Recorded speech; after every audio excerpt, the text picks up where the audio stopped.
Hello guys, आप सभी का मेरे यूट्यूब चैनल पर स्वागत है गाइस। तो आज जो हमने अपनी श्रृंखला चला रखी है CDP की, जिसमें हमने टारगेट रखा है 30/30। किसका टारगेट रखा है? 30/30, यानी कि 30 में से 30 नंबर का जो टारगेट रखा है उसे हम कंप्लीट करेंगे। ठीक है गाइस। तो जो हमारे जितने भी एग्जाम है, टेट संबंधी एग्जाम, यानी कि जितने भी हमारे CTET, सुपर टेट और जितने भी टीचिंग एग्जाम है, उन सभी के लिए बाल मनोविज्ञान है, बाल विकास अध्ययन है, उसमें ये क्वेश्चन हमारे प्रीवियस ईयर में आए हुए हैं और आने की संभावना है। हम वही क्वेश्चनों को सॉल्व करेंगे। इधर उधर की बात ना करते हुए हम डायरेक्ट अपने क्वेश्चन आंसर पर चलेंगे गाइस। तो चलिए हम स्टार्ट करते हैं। इसका हमारा पहला क्वेश्चन है।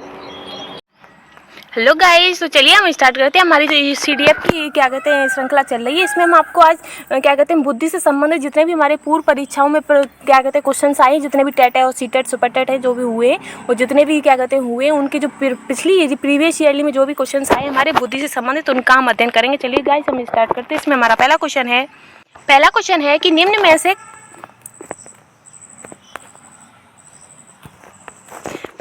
निम्न में से कौन सी बौद्धिक परीक्षण के लिए उपयोग करने की सावधानी नहीं है। तो इनमें से वह कौन सा है जो कि बौद्धिक परीक्षण करने के लिए उपयुक्त सावधानी नहीं है। तो पहला है कि IQ स्कोर के आधार पर अनुचित, रूढ़िवादी और छात्रों के बारे में नकारात्मक उम्मीदों से बचना, या बुद्धि का व्यक्तिगत आकलन परीक्षक और छात्र के बीच एक संरचित बातचीत है, या फिर क्षमता के मुख्य या एकमात्र विशेषताओं के रूप में IQ परीक्षणों का उपयोग ना करें, या एक समग्र IQ स्कोर की सार्थकता की व्याख्या में सावधान रहना है। तो इसका आंसर क्या हो जाएगा? हमें निगेटिव देखना है। तो इसमें हमारा क्या होगा? जो आकलन परीक्षण की छात्रों के बीच एक संरचित बातचीत है, तो ये हमारा जो आंसर है, ये हमारा इसका निगेटिव आंसर है। तो इसका आंसर भी यही हो जाएगा। ठीक है गाइस, हमारा नेक्स्ट क्वेश्चन है कि हार्वर्ड गार्डन का कहना है कि कई प्रकार की बुद्धि या दिमाग के फ्रेम होते हैं, उसके द्वारा सुझाई गई बुद्धि श्रेणी कौन सी है। तो इनमें से वह कौन सा है जो कि हार्वर्ड ने बताया कि सुझाई गई बुद्धि की श्रेणी कौन सी गाइस? तो वो है विश्लेषणात्मक बुद्धि। कैसी? विश्लेषणात्मक बुद्धि। ठीक है, इस आगे बढ़ते हैं। नेक्स्ट है कि बहुबुद्धि सिद्धांत के जनक कौन है। तो इनमें से वह कौन है जो कि बहुबुद्धि सिद्धांत के जनक है गाइस? तो वो हैं, तो जो गार्डनर है गाइस, वो बहुबुद्धि सिद्धांत के जनक है। कौन? गार्डनर। नेक्स्ट है कि निम्न में से IQ स्तर में शैक्षणिक वर्ग को चुने। तो इनमें से वह कौन है जो कि शैक्षणिक वर्ग के अंतर्गत आता है गाइस? तो जो 70 से 90 है और 50 से 70 ये हैं, ये हमारे शैक्षणिक वर्ग में आते हैं। नेक्स्ट है यदि पूनम की कालानुक्रमिक उम्र तथा मानसिक उम्र 9 साल है तो उसकी बौद्धिक लब्धि का वर्ग हो सकता है। तो उसकी बौद्धिक लब्धि का वर्ग कैसा होगा गाइस? तो उसका होगा औसत। कैसा? औसत। आगे बढ़ते हैं।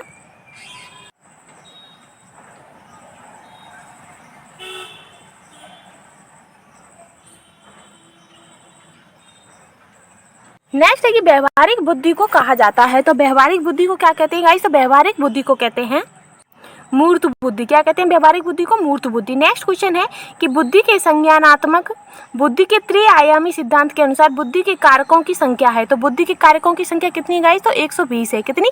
120। आगे बढ़। नेक्स्ट है कि परिवेश की वस्तु जिसे प्राणी प्राप्त करने का प्रयास करता है कही जाती है। यानी कि जो परिवेश से हमें कौन सी ऐसी चीज वस्तु होती है जो प्राणी, जो मनुष्य होता है, वो उसे प्राप्त करने की कोशिश करता है, तो वो है मोटिव, यानी कि क्या?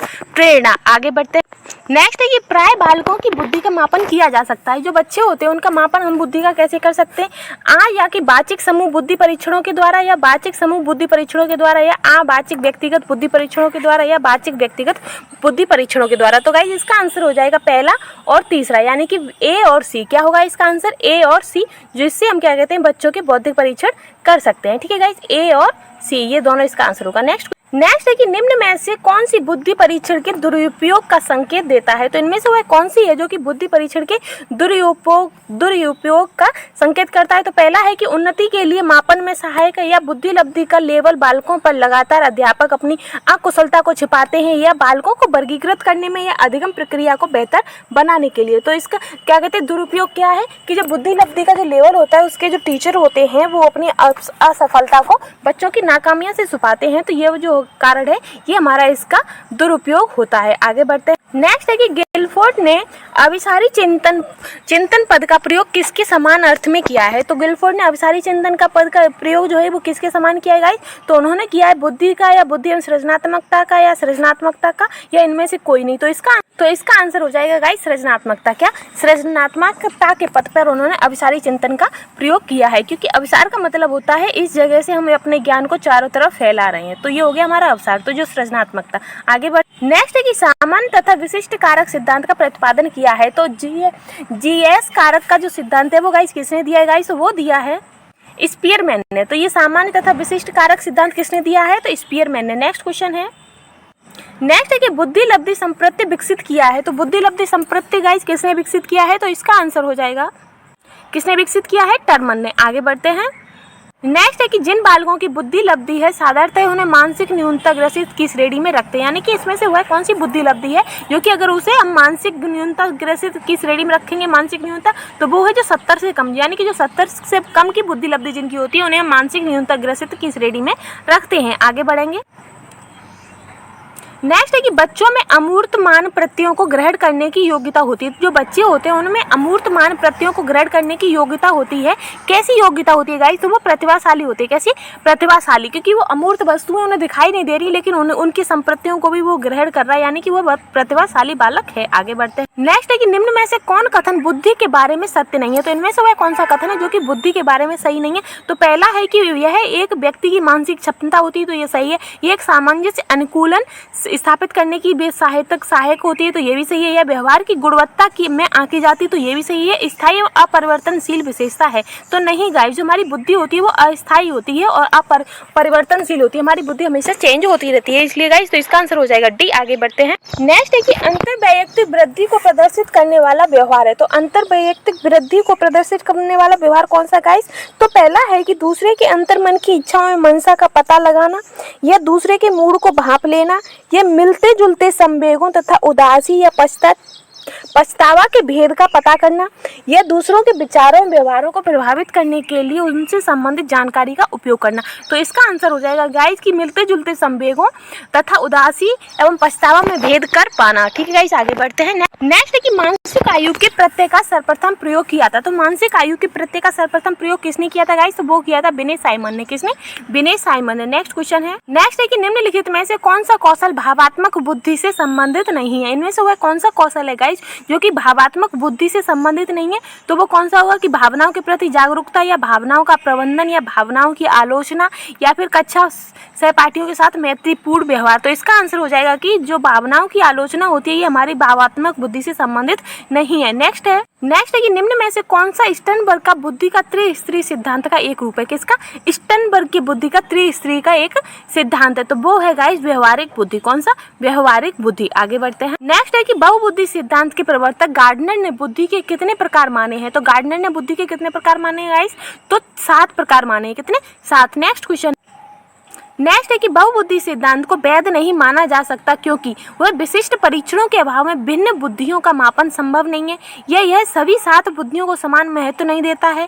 यह केवल अब्राहम मैस्लो के जीवन भर के सुदृढ़ अनुभवात्मक अध्ययन पर आधारित है। यह सर्वाधिक महत्वपूर्ण सामान्य बुद्धि के अनुकूल सुसंगत नहीं है। तो इसमें से कौन सा कारण जो कि वैध नहीं माना जा सकता?